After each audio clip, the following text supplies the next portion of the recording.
بسم الله الرحمن الرحيم، وبه نستعين على أمور الدنيا والدين، وصلى الله وسلم على سيدنا محمد وعلى آله وصحبه وسلم تسليما كثيرا. معنا اليوم المعلم الخامس من معالم الخريف.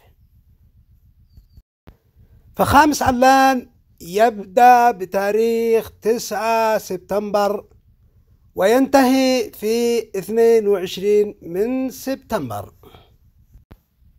فشهر علان متداول بين المزارعين، وهو ابتداء الحصاد أو الخير، ولذلك فإن العلان هو العيد الأكبر وشهر الفرح، حيث تعم الفرحة كل المدن والقرى والأرياف.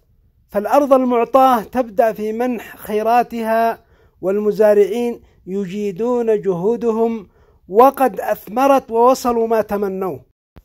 ولهذا المعلم نذكر لكم من الأمثال الشعبية التي تخص هذا المعلم الخامس من معالم الخريف. علان لا صدق يمطر يروي جميع الثمارة، خامس وسادس وسابع فيها جميع العبارة، فيها الزراعة تجيب كلين يحمل إزارة. ومطر الخامس يزيد من جودة المحصول من الثمار، كما يكنى به عن الأكلة الدسمة المكونة من أصناف الطعام. ومن أمثال المزارعين في هذا يقول المثل الشعبي: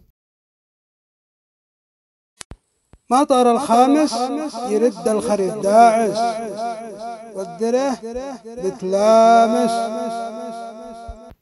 ومن أمثال بعدان يقول المثل الشعبي: إذا جاد الخامس كلا بحوله لامس. ومن أمثال محافظة إب من منطقة جبلة يقول المثل الشعبي: إذا صدق الخامس رد الخريف دامس.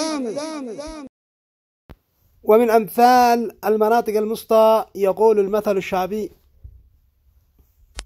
إذا جاد الخامس رد الخريف داعس.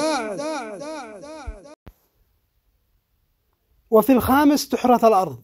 ففي المناطق الوسطى تحرث الأرض وتسمى خرف، وهي الأرض التي مضى عليها سنة دون زراعتها. وعندما تشرب التربة من أمطار الخريف تحرث الأرض مرة أخرى. أما في مناطق صنعاء فتسمى علاني.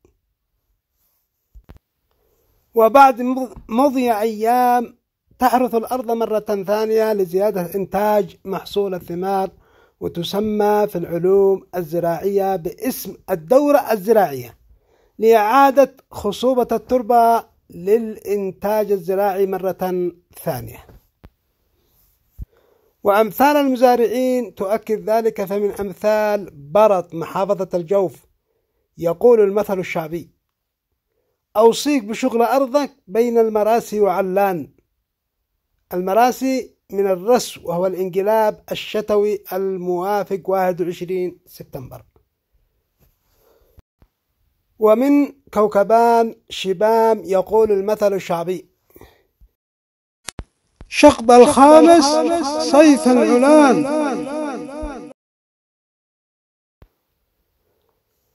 ومن محافظة حجة يقول المثل الشعبي: ما مرح راح دون مرح النظية، والدخل لا عاد هرمح. فمرح ظهور الحبوب في سنابل الذرة، وراح يعني معناها جمع ثمار، والنظية زرع البر والشعير والعدس وغيرها. وأرمح شرع في ظهور أكياس حب الدخن. ومن محافظة تعز يقول المثل الشعبي: إذا جاء الخامس وحولك ما بش لهامس، خر خرير الخامس.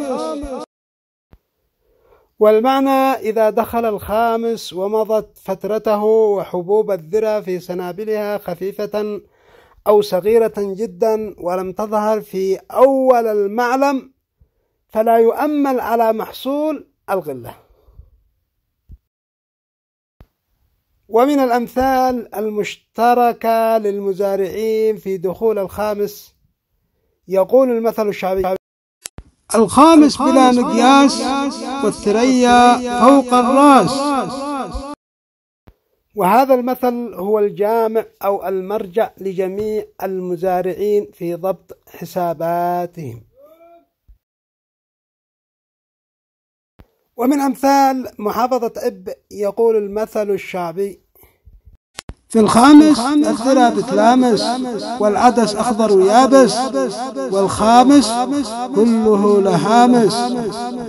ومن أمثال محافظة صنعاء يقول المثل الشعبي: الخامس والحب يلامس والدجرة خضرة ويابس. رياح الخامس تطاير النامس، أي أن رياح الخامس لشدتها وقوتها تقضي على جميع الحشرات، وتزداد شدتها بتاريخ 9 سبتمبر من أول يوم من المعلم الزراعي لخامس علان. وأما الرياح التي تلقح الثمار هي الرياح الشرقية التي تهب لتطيب الحب وتقرب الثمار من الحصاد وتجعل الحبوب في سنابل القصبة مثل الحصم أي جافة. أما الرياح الغربية فعكس ما ذكر. فهذا الحساب للمعالم الزراعية في اليمن كما هو مبين في الدائرة الفلكية لمطالع المعالم الزراعية للفلكي يحيى ابن يحيى العنسي، والله تعالى أعلم. فهذه معالم زراعية اعتاد عليها الآباء والأجداد، وما يكون وما يجري في هذه الأرض إلا بإرادة الله، وما ينزل المطر وما تزرع الأرض إلا بإرادة الله ومشيئة الله، وما يكون وما هو كائن إلا بإرادة الله سبحانه وتعالى. فنسأل الله عز وجل أن يسقينا القيث الهنيء المدرار النافع غير الضار، وأن يسقنا سقيا رحمة لا عذاب ولا هدم ولا قرق، وأن يبارك لنا في الزروع والثمار ويجعل لنا فيها الخير والبركة والزاد الكثير. وصلى الله وسلم على سيدنا محمد وعلى آله وصحبه وسلم تسليما كثيرا. والسلام عليكم ورحمة الله تعالى وبركاته، وإلى معلم آخر نلتقي بكم إن شاء الله تبارك وتعالى.